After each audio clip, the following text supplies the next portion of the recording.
Dearly beloved, I've been preaching for so many months about the spiritual building in your life, building up your spiritual life. And also, I have taught you how to stand to be a blessed person and how to be a blessed. And continuously, I'm adding so many things into that theme.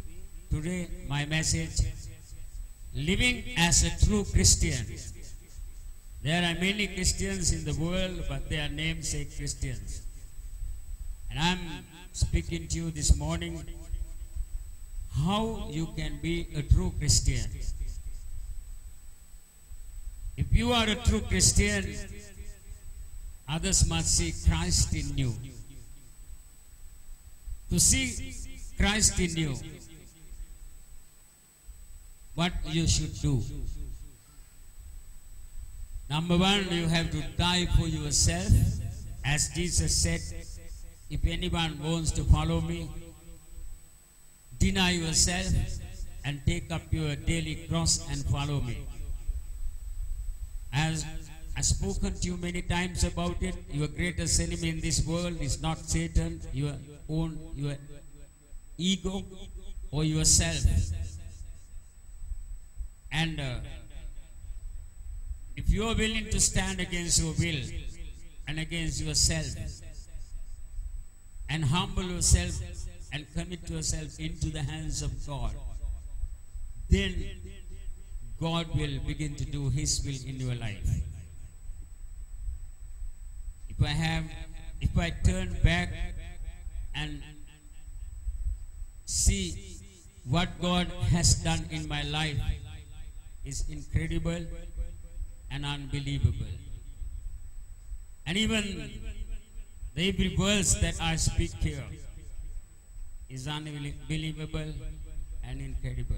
If you speak to my mother, if she be honest, as she sit here before me, she will tell you that I was the most mad, foolish boy ever lived in my village. When I came to Colombo, people, the dedicated so-called Christian leaders called me fool because I was doing a foolish thing. That was the name that they would have given me. But today, I can't imagine the things that God has done in my life in an incredible and miraculous way. It is because I have laid down my life before the Lord and before the altar as a living sacrifice. Turn with me to the book of Romans chapter 12, verses 1 and 2. Book of Romans chapter 12, verses 1 and 2. I beseech you, therefore, brethren, by the mercies of God, that you present your bodies a living sacrifice, wholly acceptable to God, which is your reasonable service. And do not be conformed to this world, but be transformed by the renewing of your mind, that you may prove what is that good and acceptable and perfect will of God. Dearly beloved, before Paul writes this to the Romans, he writes with his own experiences. As he has dedicated himself and laid down his life before the altar of God as a living sacrifice. And he says in the book of Philippians, as he laid down everything he had, he lost everything because of the sake of the gospel. The book of Philippians chapter 3 verse 8 says, as he has laid down everything he had on this world, in this world. The verse 8 says, yet indeed I also count all things lost for the excellence of the knowledge of Christ Jesus my Lord, for whom I have suffered the loss of all things, and count them as rubbish, and I may gain Christ. Even though he lost everything because of Christ and the gospel, because he laid down his life on the altar as a living sacrifice, he lost everything, and he says, I count them as they are rubbish because before the excellency of Christ. To know him and to gain Christ, what he has lost. He has lost worldly things of this world because of the sake of the gospel. And he also lost he had a good name, he had a good profession, and he was a knowledgeable man, educated man. With all that, he had a good reputation, good leadership. He lost everything, and he said, when I count with Christ, excellency of Christ, I see them as rubbish. If you really want to please God, my beloved, you have to die for yourself, as Paul died for himself only. He can say that what he has lost is rubbish. And when you think of the life of Job, he was a wealthy man. He lacked nothing. He was wealthy than Abraham, and he lived before Abraham. He was the wealthiest man, very rich. And he lost everything. And not only he lost the material things and the things of this world, his reputation, he lost his own family. His wife began to mock at him and curse him. His good friends began to judge him and mock him. And also at last he lost his entire body, was attacked by the demon, Satan, and he was totally from head to toe. He didn't even have a way to put a piece of cloth in his body. Entire body was rotten. And he was suffering because he loved God more than his life.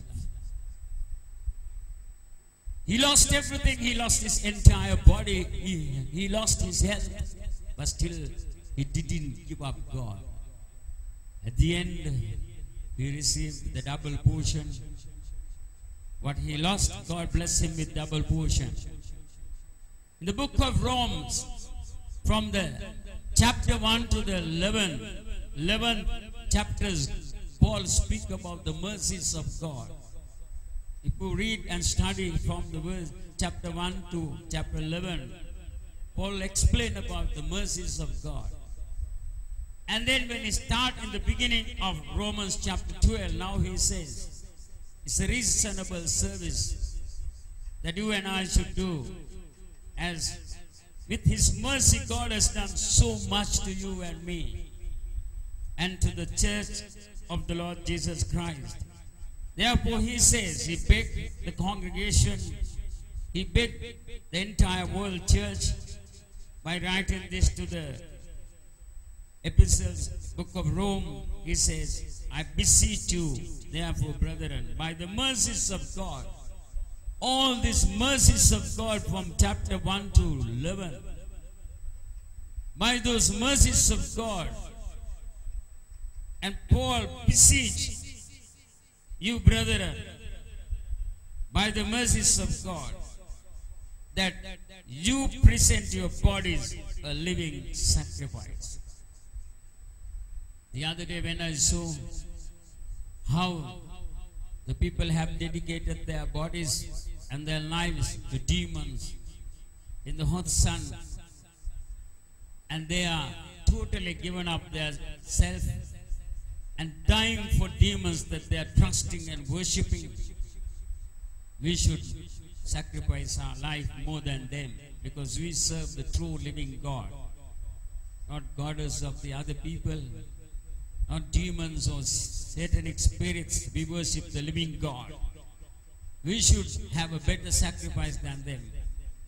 Now, what Paul is saying, as he has given us the mercy, washed us with his blood, precious blood with his mercy, sacrificed his life and taken our wrath upon him because of his mercy, died on the cross and raised from the dead because of mercy of God, and given us the sonship.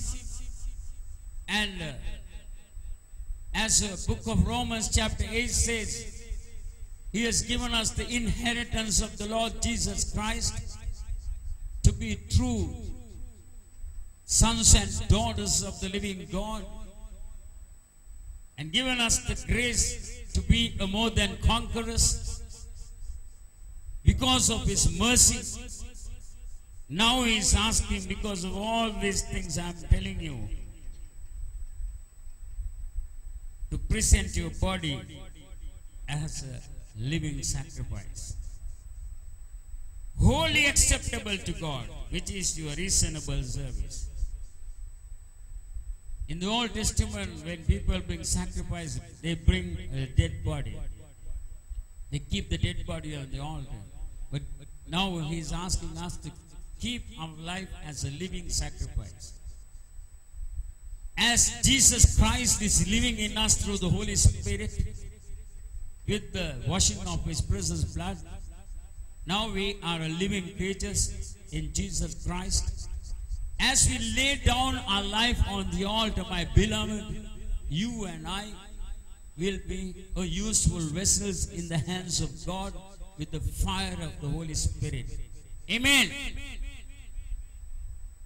Then you don't have to complain about your sicknesses in the body, because when you lay down your life in the altar of God as a living sacrifice, when he accepts, he sends his fire of the Holy Spirit and accepts the sacrifice, and as it is a wholly acceptable life unto God, you will be perfectly, you will have a perfect health, spiritual health, mental health, physical health, and the Shekinah glory of the Lord will begin to manifest through you, and the people will see Christ in you, as the book of John chapter 14 verse 12 says, and we will do the things that Jesus did, and we will do greater things that Jesus did, because he went to the Father as he has promised. Today the church is not doing that, because church don't have the fear of God. If you have the fear of God, you will have the wisdom of God. Through the wisdom of God, you will have an understanding and knowledge in every situation. And you will not do foolish things if you are guided by the Holy Spirit with the knowledge and understanding of God. We will be like a people who ate from the tree of knowledge and good, as not with the prohibited tree, but with the tree of life. If we have eaten from the tree of life, we would have been like God. If we truly dedicate our life in the altar like a living sacrifice, we would have been like the people who ate from the tree of life. The same qualifications, same qualities, same the anointing, same strength, same power, same Shekinah glory will be upon us. Today you have not laid down your life before him. If you have laid down your life before him, my beloved, you won't care for yourself, because he will take care of ourselves. Because as we commit ourselves to him as a living sacrifice, so we belongs to him, and he will take care of us. That his business to look after us, because we have already given up ourselves and given to himself, and we belongs to him. He knows how to look after his properties. And we will be protected like the apple of his eyes. And we will have health. I don't think that we will have all kinds of other troubles of this world, because when we have the Shekinah glory within our life, as there were miracles took place through the shadow of Peter, it will happen through us also. We do not have to touch people, even our shadow will do miracles if we are truly sacrifice our life as a living sacrifice in the altar of God. And we will have a renewal body and soul and spirit. And we will also have the seventh spirit of Christ which was upon him. And people will see Christ in us, and we will live a true Christian life. Let us dedicate our life as Abraham sacrificed his own one and only son as obedience to the voice of God. Jephthah sacrificed his one and only daughter as a living sacrifice, because they loved God more than themselves and their life and their children. May God gives you the grace to bless and be a blessing to others as he did too. As his servant Abraham did, as his servant Jephthah did, as St. Paul requested, let us also dedicate our life as a living sacrifice.